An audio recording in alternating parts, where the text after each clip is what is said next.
මුලින්ම අපි Play Store එකට යන්න ඕනේ. ඊට පස්සේ අපි මෙතන search bar එකේ InShot කියලා search කරගන්න ඕනේ.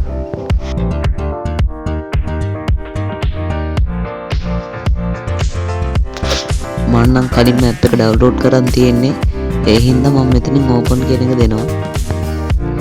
ඔතන college කියන එක ඇතුළට ගිහින් AI Blend කියන එක click කරගන්න ඕනේ.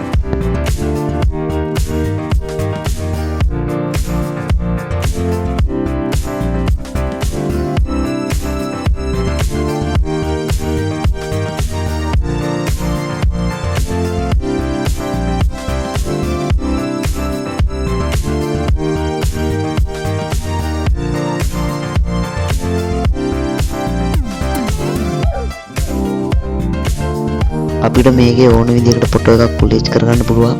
මේකේ ලස්සන විදි ගොඩක් තියෙනවා. අපිට කැමති එකකට මේකෙන් කොලේජ් කරගන්න පුළුවන්.